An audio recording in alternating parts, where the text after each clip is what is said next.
My name is Marissa Ellwood, and I live in a quaint little town called Rosefield, not too big, not too small, just enough charm to fool anyone into thinking everything behind closed doors is peaceful. From the outside, my life might seem ordinary. I am 35, a mother of two, working as a receptionist at a veterinary clinic on the edge of town. People know me as polite, soft-spoken, and dependable. But what they don't see is the silence I come home to, the kind that suffocates, not soothes. 5 years ago, I believed in love, in marriage, in partnership. I had married Caleb Ellwood when I was 26. He was charismatic, well-spoken, and made promises I believed in with every beat of my heart. He used to bring me flowers just because. He'd make our kids laugh until they wheezed. We were a family people envied, until the smiles turned brittle, and the warmth in our home cooled into discomfort. The change wasn't instant, it crept in like dampness under the floorboards. A sarcastic comment here, a disapproving glance there. At first, I brushed it off as stress. Caleb had lost his job in real estate, then took up gig work that paid inconsistently. He grew distant, moody, and began lashing out, verbally at first, then emotionally. Every dinner turned into a critique. Every quiet moment became a chance to pick at my supposed failures. You call this dinner? Maybe if you spent less time at that job and more time raising our kids properly. You've really let yourself go, haven't you? I tried to reason, to reach for the man I married, but that man had vanished. We have 2 children. Ava, our 14-year-old daughter, is sharp and fiercely independent, the kind of teenager who wears sarcasm like armor. And then there's Toby, our 8-year-old son, sweet and observant, he notices everything. I've seen him study my face when I try to smile through the hurt. He knows more than he lets on. Even in the worst moments, I stayed. I told myself I was protecting the kids, keeping the family intact. But in truth, I was scared, of starting over, of not being believed, of not having enough. There was one thing that grounded me, something that connected me to the women I came from, a small wooden box kept in the back of my closet, buried beneath a stack of folded quilts. Inside was a treasure trove of heirloom jewelry passed down through generations, delicate gold chains, gemstone earrings, and a thick 24-carat bangle my grandmother had worn every Sunday for 30 years. My mother gave it to me before she died, eyes misty with the weight of legacy. "This is yours to pass on one day," she whispered. "Guard it like it's your name." And I did. Every time I opened that box, I felt a tether to the past, to strength, dignity, and endurance. I had always planned to give the jewelry to Ava and Toby, piece by piece, when they were older. It wasn't just about the monetary value, though it was significant, likely worth $30,000 or more. It was sacred. Which is why I nearly collapsed when I opened the box one Thursday evening and found it empty. The day had been long, uneventful, until it shattered in one moment. It was just after 6 p.m. I had returned from work, kicked off my shoes, and greeted the kids. Ava was on the couch, texting with earbuds in. Toby was sitting cross-legged on the floor, drawing a sketch of our cat, Pepper. Caleb wasn't home yet, but his younger sister, Bridget, had stopped by, again. Bridget had always been difficult, entitled, critical, and condescending. She visited often under the guise of checking in, but it felt more like surveillance. She'd move things around, open drawers that weren't hers, and make herself coffee without asking. I tried to be polite, for Caleb's sake. But it had grown harder each time. That evening, I remembered I had hidden some emergency cash in the jewelry box. We were low on groceries, and I needed just enough for the next few days. When I pulled back the blankets in the closet, I immediately noticed something was off. The box wasn't where I left it. My heart climbed into my throat. I retrieved it quickly and opened the lid. Empty. Not a single chain, not a ring, not a stud earring remained. The ruby pendant. The gold bangles. The delicate anklet engraved with my initials. Gone. I sat on the edge of my bed, frozen. My breath caught in my throat. I rifled through the closet like a mad woman, hoping, praying, I had moved the jewelry and forgotten. But I knew better. My hands shook as I pulled clothes from hangers, as I flipped through old envelopes, as I pulled back dust-lined boxes from the corners of the closet. Nothing. Gone. I couldn't stop shaking. And the sickest part? I knew exactly who did it. Bridget. She had been around more often lately. Once, just last week, I thought I saw her wearing a gold ring that looked eerily like my grandmother's. I chalked it up to coincidence at the time. But now, it wasn't coincidence. It was theft. I wanted to scream. To cry. But I swallowed both. I couldn't let my emotions drown me. I had to be careful. Caleb had always been defensive about Bridget, any suggestion that she crossed a line turned into a full-blown argument. But I couldn't stay silent anymore. This was sacred. This was mine. And someone had stolen it. The air felt different that night. Heavier. Still. The kind of stillness that comes before a thunderstorm, when the clouds hang too low and the sky forgets how to breathe. After discovering the empty jewelry box, I sat alone in the bedroom for nearly an hour, trying to calm my racing heart. I replayed everything in my mind. Every time Bridget had been alone in the house. Every strange glance she gave when passing my bedroom. The day I thought I saw her wearing that familiar gold ring. How long had she been watching? Planning? I was shaking, but it wasn't just fear, it was anger. When Caleb walked through the door just before 7 p.m., he looked like every other version of himself lately, worn, irritable, and detached. He tossed his keys on the hallway table, loosened his shirt collar, and barely acknowledged the kids as he passed the living room. Bridget was still sitting in the kitchen, scrolling on her phone and sipping coffee from one of my favorite mugs. She didn't glance up when I entered. I looked at her for a long moment. She looked back, briefly, her lips curling in a smug half-smile. I turned and waited for Caleb to finish washing his hands, then called him into the dining room. "Can we talk?" He looked up, his brow already furrowed. "What now, Marissa?" I tried to speak gently, even though my hands were cold and my breath felt too shallow. "I went into the closet today. The wooden box. The one with my family jewelry." He nodded, distracted. "What about it?" "It's gone." That caught his attention. "What do you mean gone?" "I mean, it's empty," I said, my voice breaking slightly. "Every single piece of jewelry from my mother and grandmother. The bangles. The ruby necklace. The bracelets I planned to pass on to the kids. It's all gone." He stiffened. "You probably just misplaced it." "I didn't," I said firmly. "And I know who took it." His eyes narrowed. "What are you getting at?" I took a breath that didn't want to come. "I think Bridget took it." The silence that followed was louder than any shout. Even Bridget stopped sipping her coffee. Her phone lowered slightly. Her expression froze, just long enough to show me the truth. Caleb's face flushed red. "Are you accusing my sister of stealing from you?" "I'm telling you what I know," I said. "She's the only one who's had access to our bedroom in the last week. I saw her wearing one of my rings a few days ago. I didn't say anything then, but now the whole box is gone." He exploded. "You always hated her. You're obsessed with tearing my family apart." "That's not true," I said, backing away slightly. "This isn't about hate. It's about the truth. That jewelry wasn't just gold, Caleb. It was our family's history. It was for Ava and Toby. She would never do that," he roared. "And even if something's missing, how dare you throw accusations around like this in front of my face?" "I'm not throwing anything," I cried, my voice shaking. "I'm telling you the truth. The jewelry is missing, and she..." Before I could finish, Caleb's expression twisted into something monstrous.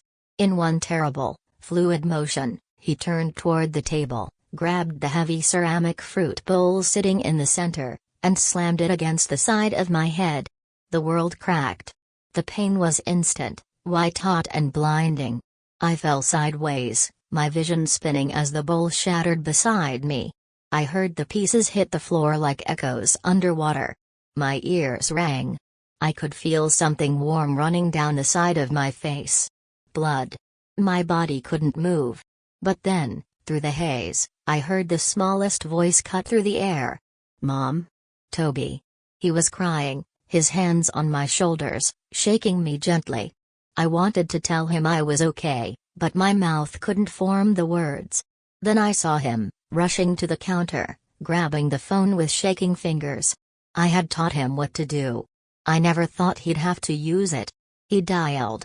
"Please," I heard him say, his voice cracking. "My dad hit my mom with something heavy. She's bleeding. She's not getting up. Please send someone." I tried to focus on his voice, to hold on to it like a lifeline, but everything went black. When I woke, the room was dim, but filled with motion. A cold compress was pressed against my temple. I was lying on the living room couch, and Toby sat next to me, eyes wide, clutching my hand with his small fingers. Across the room, my best friend and neighbor, Claire, was kneeling beside him. "Mom?" Toby whispered. "You're awake." I blinked slowly, wincing at the pain in my head. Then came the knock. "Rosefield Police Department. Open up." Claire rushed to the door. 2 officers entered, calm but direct. One, a tall woman with a firm but kind expression, knelt beside me. "Ma'am, can you tell us what happened?" I nodded slowly, the movement sending a jolt of pain through my skull. "He hit me," I whispered. "With that bowl. I think I passed out." "My son. He called you." The other officer was already crouched beside Toby, asking him gentle questions. Toby pointed to the shards of ceramic still scattered across the dining room floor. "Where is he now?" the female officer asked. I turned my head. Caleb stood at the hallway entrance, arms crossed, eyes wide, not with guilt, but with fear. Fear of consequence. "Sir," the officer said, stepping forward. "Turn around. Hands behind your back." "You've got to be kidding me," Caleb muttered, backing away. "This is insane. She's lying." "This is assault," the officer said sharply. "In front of a child." Before he could take another step, they moved in. The cuffs clicked. The fight drained out of him like air from a balloon. Ava had come downstairs during the chaos, standing frozen on the staircase. Her eyes met mine, wide, unsure. I reached out a hand to her, wincing from the pain. "It's over," I whispered. The police led Caleb out of the house, sirens still flashing through the windows. I sat on the couch, blood still trickling near my temple, Toby beside me, his hand never leaving mine. For the first time in years, the storm had broken. And this time, I wasn't the one left in pieces.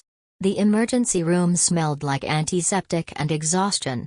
The overhead lights burned too brightly, casting pale reflections on the sterile tile floor. I sat in a wheelchair near the nurse's station, an ice pack pressed gently to my throbbing temple. My best friend Claire sat beside me, her arm around my shoulders, murmuring quiet reassurances that I barely heard. Toby sat curled against her on the other side, silent but watching everything. A young nurse with a tight bun and kind eyes guided me into an exam room. "We're going to take good care of you, Mrs. Ellwood," she said softly. I nodded but didn't speak. My throat felt like it had closed. My body was sore, my skull pulsed in rhythmic waves of pain, and every inch of me ached, not just from the blow, but from the years of fear I'd shoved deep inside. The CT scan confirmed what I already suspected, a mild concussion and a deep contusion above my right eyebrow. The doctor was gentle but firm. "You're lucky," he said. "The angle could have been worse. No fracture, but there's definitely swelling. You'll need to rest. And follow up with your primary." They cleaned the wound, bandaged it, and gave me pain medication. Before I was discharged, a nurse returned with a folder in her hands. "This contains your medical report," she said. "We've documented the injury as part of a domestic assault. It includes photographs, CT results, and the attending physician's notes. You'll want to keep this safe. It can help legally.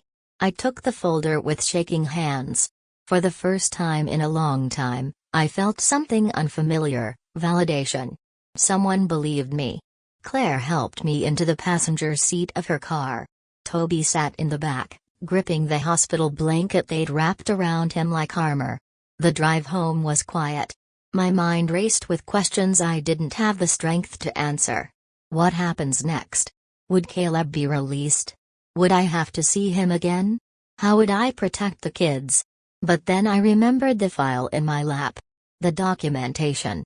The photos. The truth. I had never felt more broken. And yet, I had never been so close to breaking free. The next morning, Claire refused to leave my side. She made breakfast for the kids, answered the door when well-meaning neighbors knocked, and gently ushered Ava into the kitchen when she came downstairs, pale and wary. I sat on the couch, a cold compress resting against my head, watching as Claire turned my quiet, painful home into a fortress of calm.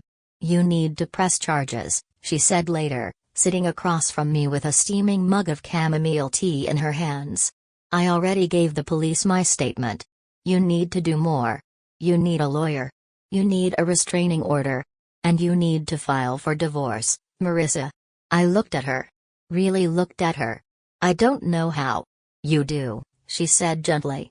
"You've just forgotten. But I haven't. And I'll help you every step of the way." Something inside me clicked. I wasn't just surviving anymore. I was rising. Over the next few days, we built a case. Claire helped me document every detail of what happened, dates, conversations, text messages. I photographed the bruising on my face each morning, capturing the changing colors of trauma, purple, green, fading into yellow. I scanned the hospital report and backed it up in cloud storage. I requested a copy of the 911 call Toby made, which the police promised to release as part of the ongoing investigation. Then, I made an appointment with a family lawyer, a sharp, no-nonsense woman named Ms. Radcliffe who didn't flinch when I told her what had happened. "You have more than enough for an emergency protective order, Marissa," she said. "And grounds for full custody. But we'll move carefully. Let's start with immediate safety." Within 48 hours, we filed the paperwork. A temporary restraining order was granted the same day. Caleb was prohibited from contacting me or the children and barred from returning to the property. He had been released on bail, but now he'd have to answer for his actions, in criminal court and in a custody hearing. For the first time, I opened the closet where the jewelry box used to be and didn't cry. Instead, I took a deep breath and began listing the missing items one by one, from memory. Then, I filed a police report for theft, naming Bridget as the likely suspect. When the officer at the station asked if I had any proof, I described the ring she wore, the timing of her visits, and how she had full access to the room where the box was hidden. I showed him a photo from last week, Bridget in my kitchen, raising her hand to shield her eyes from sunlight. On her ring finger? A gold band with a tiny ruby embedded in a delicate floral swirl. The same ring my grandmother wore the night she passed. "She stole from me," I said, my voice calm but shaking. "And now she's trying to sell a piece of my family." The officer nodded. "We'll look into it. If we confirm possession or intent to sell, it becomes felony theft. Especially given the estimated value." I left the station that afternoon feeling both terrified and hopeful. Caleb was being held accountable. Bridget was being investigated. And me? I was building something stronger than silence. At home, I told the kids what I could. Not all the details, just enough. Ava was angry. Not at me, but at everything. Her father. The violence. The years of tension she didn't yet have the words to process. Toby, my brave little boy, never left my side. Every night he fell asleep next to me on the couch, his small hand gripping mine like an anchor. "You saved me," I whispered one night, brushing his hair back from his forehead. He didn't answer, just nodded quietly, as if it was the most natural thing in the world. 1 week later, I received a phone call from Detective Hollins, the officer handling the theft case. We've located a pawn shop that logged an attempt to sell a 24K gold bangle and a ruby pendant, he said. The pieces match your descriptions exactly. The seller used a fake ID, but we're checking the security footage. I exhaled slowly, my heart pounding. We'll keep you updated. And Marissa, good job. Most people stay quiet. You didn't. I smiled. No, I said. Not anymore. It was a rainy Tuesday when the call came through. I had just gotten home from work, my first full shift back since the incident. I was sore and still a little foggy from the concussion, but determined to return to some version of normalcy. The kids were doing their homework in the living room, and Claire was in the kitchen reheating a casserole she'd brought over the night before. The phone rang, and when I saw the number, my breath caught. Detective Hollins, I answered quickly. Mrs. Ellwood, he said, we've executed a search warrant at Bridget Harriman's apartment. My heart slammed against my ribs. We recovered multiple pieces of gold jewelry, items that appear to match the descriptions you provided. A pawn shop owner confirmed Bridget attempted to sell a ruby ring and a floral bangle last week using a fake name. He gave us security footage. It's clear. It's her. I sank slowly onto the edge of the couch, my legs suddenly weak. Is she in custody? She was arrested this morning, he confirmed. She's being charged with felony theft, possession of stolen property, and attempted fraud. I didn't speak for several seconds. I just let the words sink in. She was actually going to face consequences. The same woman who had walked through my home like she owned it. Who sneered at my parenting, stole from my family, and watched my life implode without blinking. Now she was behind bars. When I hung up, I looked at Ava and Toby across the room. We're getting the jewelry back, I said, my voice soft but steady. They found it. Ava blinked. All of it? Most of it. Enough to prove it was hers. Toby smiled, a tiny, tired smile. That's good, right? It's better than good, I said. It's justice. Later that week, I was asked to come to the police station to identify the items. Claire came with me. She held my hand as the evidence officer unlocked a box and laid out piece after piece across the table under a sterile, flickering light. I gasped. There it was. The thick floral engraved bangle. The ruby pendant. The delicate bracelet with Ava and Toby's initials. My grandmother's Sunday ring, the one Bridget had dared to wear like it was hers. Tears filled my eyes. I pressed a hand to my mouth and whispered, "Yes. These are mine." The officer nodded and handed me a form. "Once the court proceedings are complete, everything will be returned to you. But these will be crucial in the trial." I signed my name with a trembling hand. It wasn't just jewelry. It was my history. My lineage. The tangible proof that I came from women who endured, who passed down strength in gold and stone. Bridget's arraignment came fast. I sat in the courtroom, clutching Claire's hand, while Bridget was led in wearing a gray jumpsuit and shackles. She looked furious, her usual smugness replaced by thin-lipped rage. Her attorney tried to paint the theft as a moment of desperation, claiming she was struggling financially and made a poor decision under pressure. But the evidence was overwhelming. Security footage from the pawnshop. The stolen pieces recovered from her apartment. Her fingerprint on the jewelry box. The confirmed false identity used in the attempted sale. The total value of the stolen property, over $30,000, well above the felony threshold. The judge didn't waver. For the calculated and deliberate theft of heirloom property, he said, and the attempt to profit from those stolen items through fraud, the court sentences Bridget Harriman to 2 years in state prison with mandatory restitution and a felony theft record. No probation. No community service. Just time. Real, inescapable time. Bridget turned in the courtroom, her eyes briefly meeting mine. I stared back without flinching. After the hearing, I stepped outside into the sunlight, the release form for my jewelry clutched in my hand. Claire wrapped an arm around my shoulders. "You did it," she said. "No," I replied quietly. "We did it. And we had. She had stood by me. The kids had endured with me. Toby had saved me. And now, I had something no one could ever steal again. My voice. The courthouse smelled like old paper and tension. It had been nearly 2 months since the night Caleb shattered the ceramic bowl, and nearly everything I thought I knew about our marriage. Since then, I had rebuilt my life, one step at a time. Filing restraining orders. Securing custody of the kids.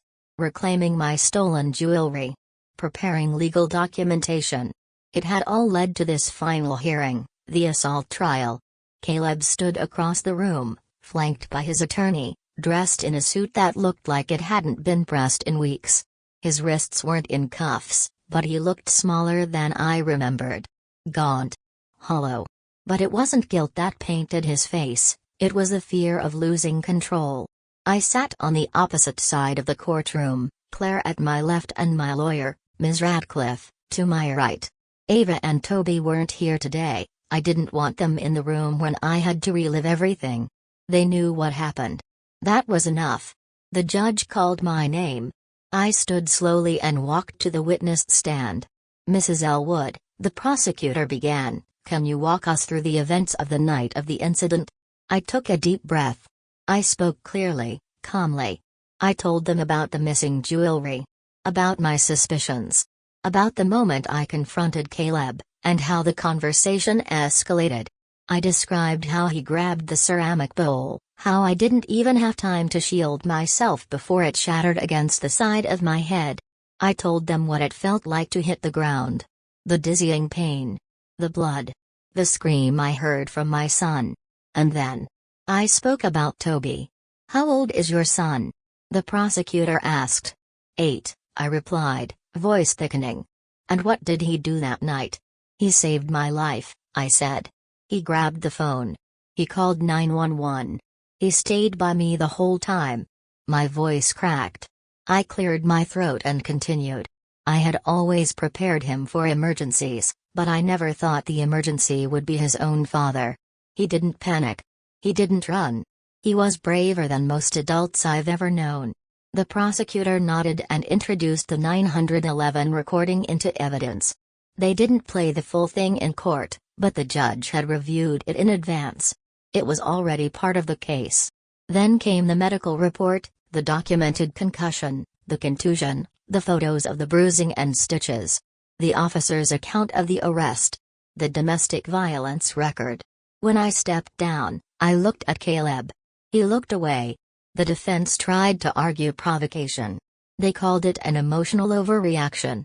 His lawyer claimed he was under financial stress and had just snapped. He even tried to hint that I had manipulated the situation, that accusing Bridget had been a way to stir family drama. But it didn't matter. There was too much evidence. Too much truth. After closing arguments, the courtroom fell silent. The judge adjusted his glasses, flipped through the case folder, and then delivered the sentence. Caleb Ellwood, you are hereby sentenced to 5 years in state prison for aggravated assault, domestic violence in the presence of a minor, and endangerment of a child. You will serve this sentence without the possibility of early release. You are also subject to mandatory rehabilitation programs and are issued a permanent restraining order barring any contact with Marissa Ellwood or her children, now or in the future. It was done. Caleb said nothing as the bailiff stepped forward. He didn't fight. He didn't cry. He just looked down at the floor, shackled, and was led out of the room in silence. I didn't feel triumph.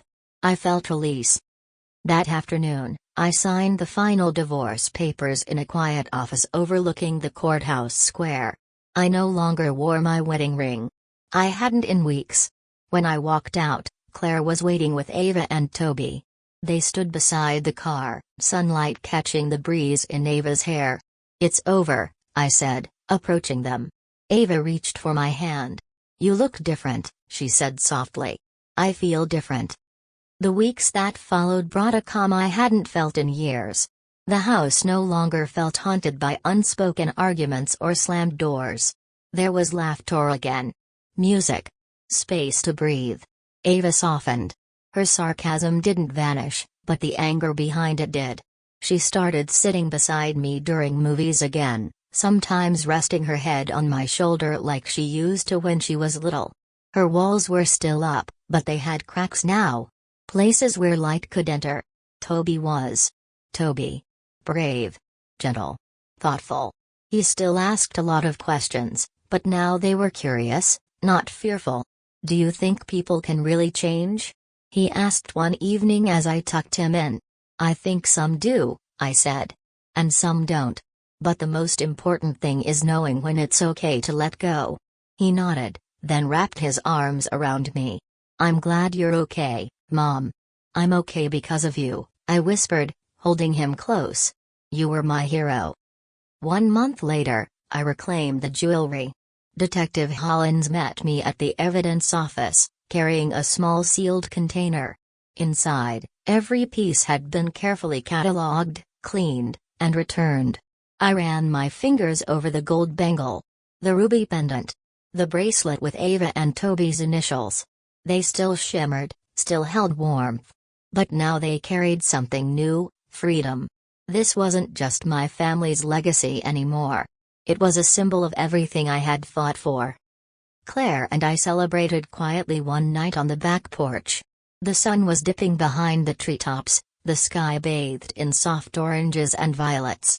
"I can't believe it's really over," I said, sipping tea. "It's not over," Claire replied. "It's just beginning." I smiled. She was right. The story wasn't about what had been taken from me, but about what I had taken back. My name is Marissa Ellwood. I am a mother. I am a survivor. I am free. And now, finally, I get to write a new chapter, on my own terms.